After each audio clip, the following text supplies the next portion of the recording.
Today, we're here to talk about how to annoy your colleague, lose friend, and throw away your social life. The title is a bit catchy, but then the presentation will be much catchier. So, before we start, my name is Hani Momenia. I'm a red teamer. I worked as a purple teaming before, a public speaker. I usually go around the world, do presentation, workshops, and I love the aspect of teaching. So I've done a lot of mentoring in my previous jobs, and also I'm a founder of InfoCyber. So these days I'm working on my own company, but I worked for big brands in past. You can just find me on LinkedIn for getting more information about me. Over to you, Chris. Yeah, so I'm Chris Taylor. I'd just like to start out that I've catfished everyone in the audience because I don't look like that picture anymore. I look like this, about 10 years old. So yeah, that's me. That's what I'm all about, annoying colleagues and annoying everyone else in the audience. So yeah, you can just call me Nighthawk. As you can tell, Hannah's the more serious one and also the much more intelligent one. I'm just the comedian. So let's move forward. All right.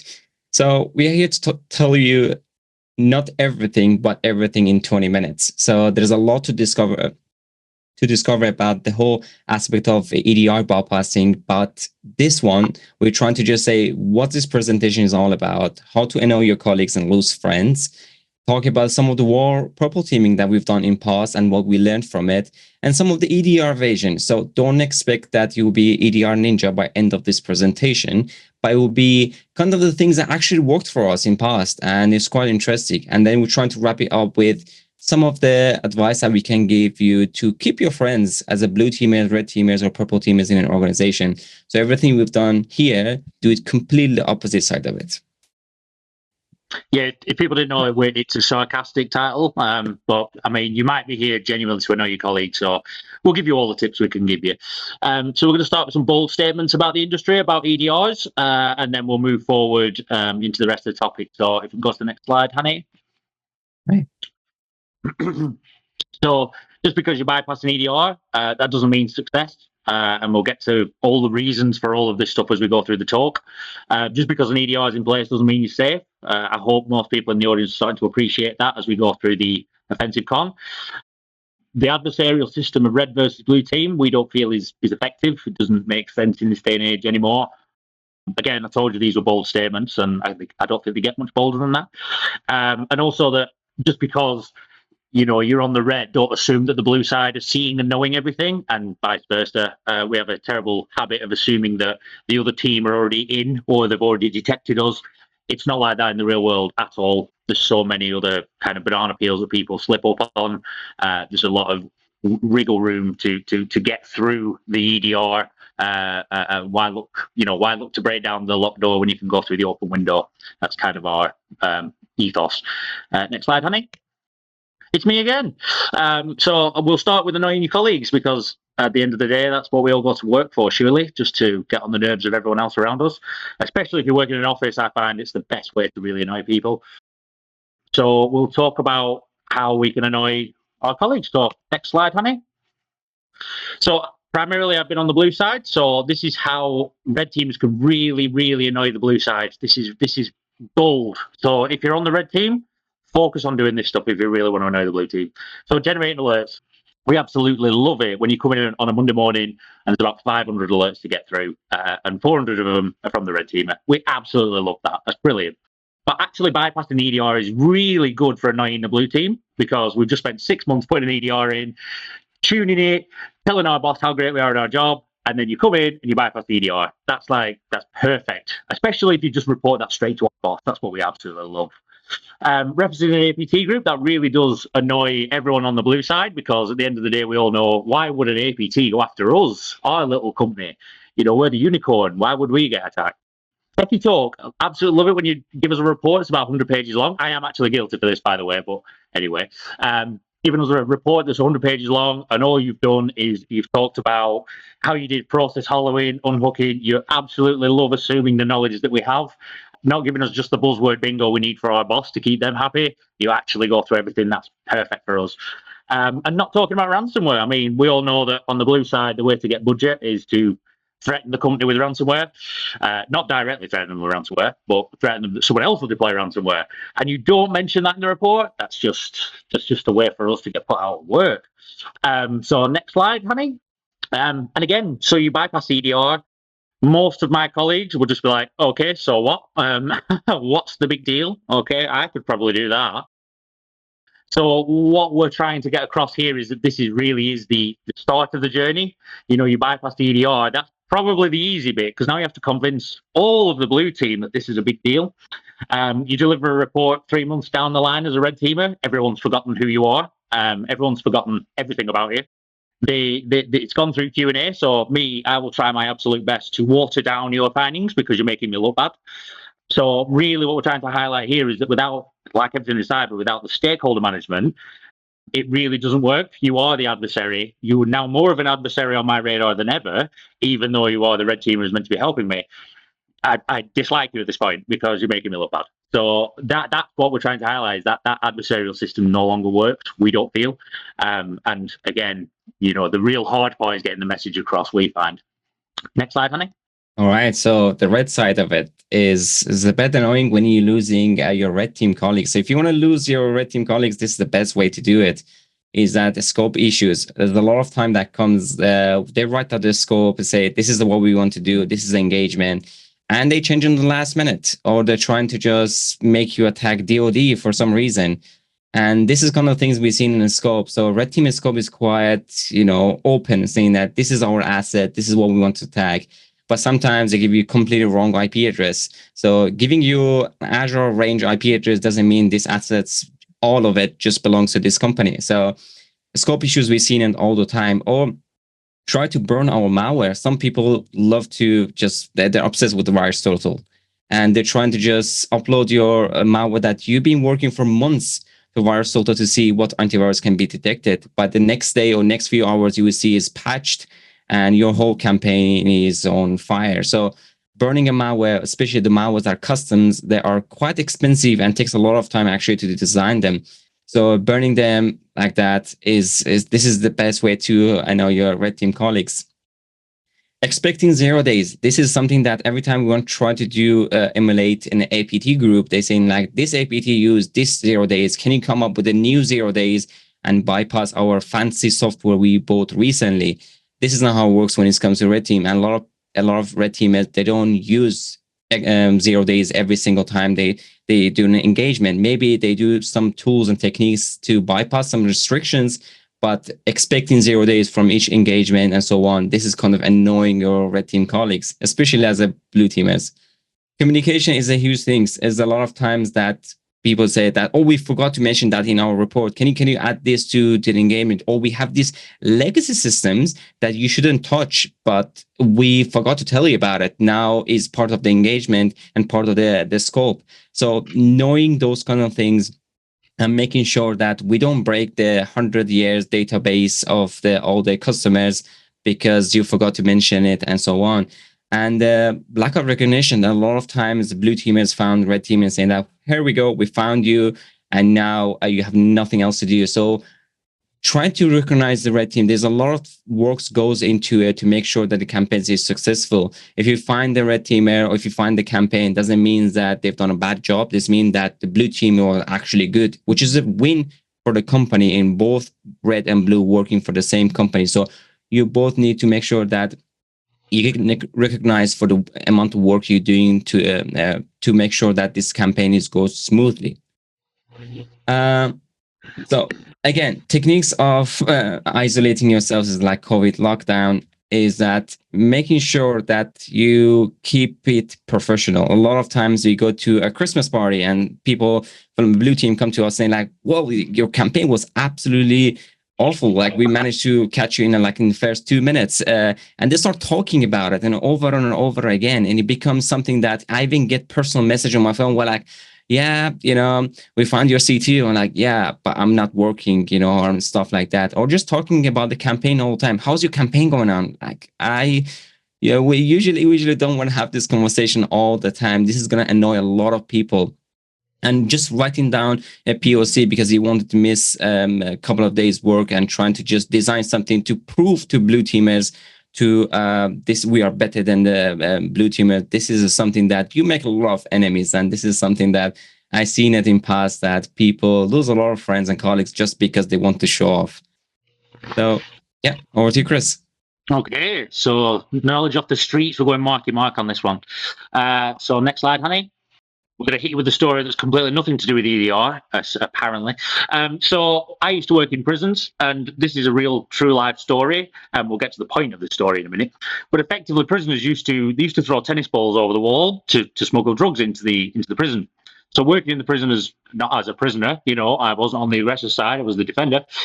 We decided that how we're going to stop this, we're going to buy a really expensive net. I'm going to put a net up over the between the walls, and that'll stop the tennis balls coming over. So the defenders have solved the problem.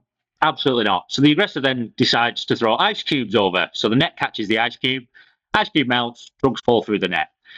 So as a defender, we thought, right, we'll get a more expensive net, one with a tighter weave. We'll replace the original net that cost us a fortune. Amazing. So the aggressor then decides to use drones to either cut the net or find areas where the net is exposed, so you can then smuggle drugs in.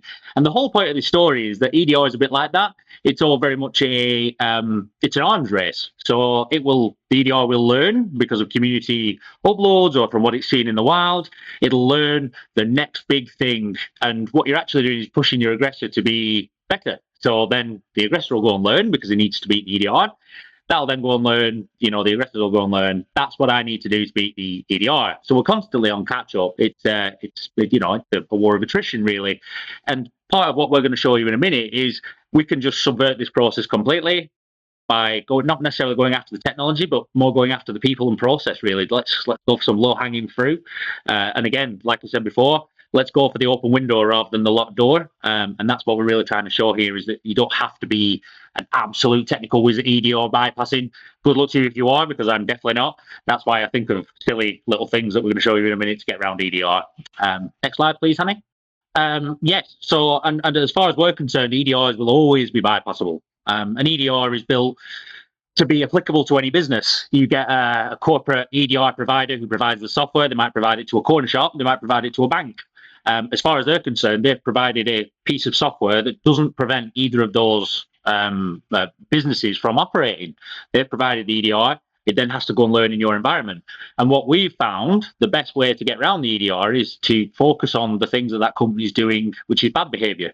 The EDR goes in, and it learns that bad behavior either from being in monitor mode initially, or from incorrect policy, or from having learned that certain admins will always run what looks like malicious PowerShell, and the defender's sick of it, and they've just whitelisted that alert. They might whitelist it for the entire company because they only have one policy. These are the little things that we want to try and focus and drill in on to try and bypass the EDR in a simpler way.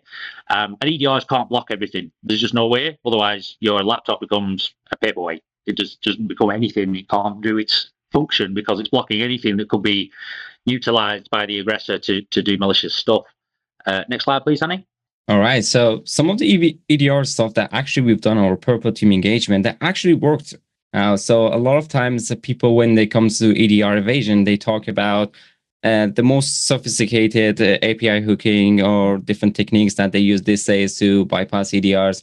But actually, if you look deeper, there's some low-hanging fruit. Things like MCO, PowerShell downgrade, or payload renaming or encoding. This might be looks like a bit of a stupid idea to do it in a purple team engagement.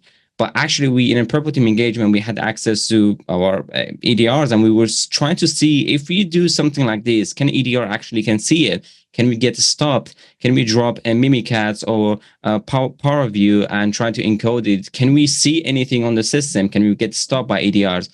Some stupid way that actually kind of worked, or try to block the processes that are reporting back to EDRs. There's a couple of processes that reporting back to EDRs. If you block them on a firewall, you can see that EDR shows that this system is offline. Or trying to play around, be more creative about it, because when you turn on those processes, it would take a couple of minutes to report back to the EDRs, maybe trying to manipulate that, see how it goes. And a lot of times in a big organization, if the computer is offline and they're not reporting back to EDR, they think that this person is not using their system. So we looked at it, we saw that 200 computers are offline and no one really cared. So trying to blend to what the organization, how they're using the EDRs is kind of the best way to be invisible. And also scoping. There's a lot of times in big organization, there's systems that are legacy. There's systems that they have no capability to take the EDR agent on them. So a lot of sysadmin, to make their job easier, they absolutely forgot, or they just removed the EDR agent from those systems. So those systems are part of the network. They have a privilege, but they don't have an EDR agent on them, and this can be easily be picked by just social engineering. If you know a sysadmin going to this bar and these social clubs, just open a conversation as a techie and saying like, well, we're using this EDR, but we're not using an EDR agent on it because they're so legacy. Do you have like similar issues? They will completely open to you, especially after a couple of drinks. So having those information, getting it from them is very, very crucial. This is something we've done before, and we knew kind of systems that we can jump in for lateral movement or post exploitation that they don't have EDR agent on them. So over to you, Chris. Yeah, thank you, Hani. And going from that again, it's we go into our engagements as blue or red, and we assume quite a lot. We assume that the blue sees everything, and they've got the best alert rules. Of course, PowerShell won't work. Of course, Mimikatz won't get dropped on. All that kind of stuff. As a red team, if you're assuming the blue team doing that, I can absolutely guarantee you that's not the case at all. They'll have hundreds of tickets to deal with. They'll have seen these EDR alerts be fired constantly. You could have 50 tickets over the last 6 months about ransomware. So you triggering as a red team, you triggering an alert is not the end of the world in any way, shape, or form. They will have bad practices. There will be burnout. There'll be people who are off sick. There'll be metrics to meet. There'll be reports to build because they're not being automatically generated off the security tools. So they have other tasks to do. They have limited time and they're on catch up.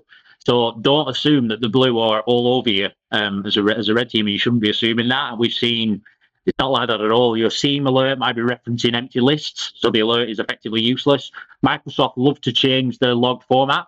So your Microsoft rules from one day to the next might not be firing anything at all. It might just be a dead alert rule. So these kind of things, what we're trying to say here is don't assume as a red team, don't assume the blue are all over on top of the game on this. And the flip side of that as well is blue team, we shouldn't be assuming that the red are APT groups. They've got, libraries of 0 days to deploy. They've got nothing to worry about in the world. They can come in from any angle. They have scopes to work to. They can't be knocking over the old databases. They can't be the certain rules of engagement they have to follow. And really, as a blue teamer, that's something you should have in your mind, that the red teamer can only do so much. So you really should be focusing in on that and not focusing on the red's already in. Why do I need to try? They'll beat us in anyway because we know it's in a bad shape or whatever. And that's what we're trying to highlight, is that assumption of the other team being stronger and more powerful and demotivating you as on your team. It's just not like that in the real world at all. So next slide, please, Hani. All right. So we're just trying here to kind of wrap it up and tell you that there is a couple of things that you can do to keep your friends and colleagues and your sanity. So before we kind of wrap it up, there's a couple of things we can talk about here, but it can be a whole discussion about how we can make things better. So make sure you always scope better. Your scope is really, really important. If you're in a scoping meetings or you're a person that writing the scope, making sure that you communicate perfectly. So a lack of communication, especially when it comes to red versus blue or in a purple team engagement, cause a lot of issues. And people start building this hate for you over time, saying like, well, this person actually made us to do extra job previous engagement. And people start, destroying those relationships between teams. So make sure that you talk to each other and help each other. There's a lot of time as a red team, a blue teamer came to me and saying that you've done this technique, we couldn't see it, and we kind of know how to fix it. Do you have any ideas? As a red teamer, I might say like, well, I don't really care. This is your job. But I went jump in and say, well, actually, I can help you to build this detection around it because I kind of built this piece of malware that used this technique. So it's kind of knowledge sharing, but at the same time, making sure you help each other. And at the end of the day, make sure you always pick up those low-hanging fruit. Low-hanging fruits, a lot of people forget about it. They go for advanced and trying to just break to the latest POC and some like advanced malwares. But actually, there's a couple of things that if you look deeper to what's the whole engagement, you find low-hanging fruit that actually makes your life so much easier. You save so much time. And also, this is the kind of things that need to be detected. If you drop in Mimikatz and it's not get detected, you're in trouble. Like, this need to be detected 100% by now. So, and also most important, have fun. Make sure you have fun. This is not something about, this is not a competition or trying to just prove something wrong, prove someone else wrong. And make sure you always collaborate. Yeah, a red team is not an APT group because they don't have that much resources, time, and money to invest on those advanced techniques. And you both are working the same goal. So you're both working on the same company, making sure that blue and red and purple team all work together and they learn from each other. There's a lot of times that Chris came to me and saying that we saw this on EDR. Can you sit down and let's just discuss it over the meetings? I learned so much from the blue teamers. So, and being a detected is not a bad thing. A lot of times that we do an engagement, we get detected, was like, okay, that's great. And we're trying to just change it or try to just play around to find something else. If you get detected, that's a good thing. If you not get detected, that's not horrible. We still can just work together. Because when it comes to APT groups, they don't give you a second chance. But when you're working internally, they actually, you get a lot of chance to fix your stuff. And do not assume that everything needs to be complicated. Keep it simple and stupid, and make sure that your evasion report is not that complex that blue team they don't understand. It's not about showing that how good you are as a red team. Is all about working together to close those gaps in your security. So, Chris, do you have anything to add before we wrap it up? You cover quite a lot of it. I would just say from the blue team side of things as well. We always love a good excuse. So it'd be like you bypass EDR and we're like, well, we did say we should have tightened that policy up, but the business doesn't like it. And you're like, yeah, okay. But why are you trying to bypass EDR and that's successful? You have other security technologies there. Could we not use another security technology, another line of defense to detect that? You need to think outside the box, think asymmetrically, not only in your offense to bypass EDRs or hijack people, process, or technology. That's what cyber's all about. But think about it like that from a blue team side of it as well. Think asymmetrically. And that's all we can really push for. And again, the adversarial system just doesn't seem to be working. It should all be pretty much purple teaming, even on an informal level. Some of the best red team experience I ever had was effectively they did a debrief at the end of every day, and it was like, this is what we've seen, this is what we've done. And as a blue teamer, I'd be like, you know what, I think you could probably try this, and you could probably get in, helping them out, because at the end of the day, we're both on the same team. We're both, we want the same stuff. So that's kind of the last part from me, really. So yeah, Hani, you can present this bit. This is the hard bit. It's fine. Yeah, just thank you for listening. There's our social media and our LinkedIn there. Feel free to connect to us. And if you have any questions, you can ask it now. If you want to ask later on, there's our email address you can contact. And I've seen people in Discord that they just, they had this meme about Nexus slot Hani. So Hani is my name, is a very interesting name, but actually I was quite smiling when I was seeing that people were trying to explain to each other is Hani is not honey. Yeah, we're not in a couple. We're not doing a honey pot stuff here, but thank you so much actually for listening. Really appreciate it. All right. So as we wrap up, and I know some of you might need to go to the next talk and they're getting that next talk ready, but Hani and Chris, I generally ask this question to a lot of our pen testers on the Black Hills team. And so I'm going to ask you the same question. And you kind of touched on it a little bit. And so let's hear your thoughts.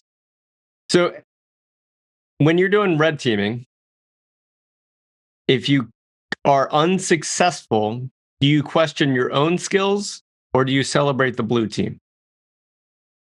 Do you want me to go first, Chris? Yeah. I know what my thoughts are, but I'll let you go first, Hani.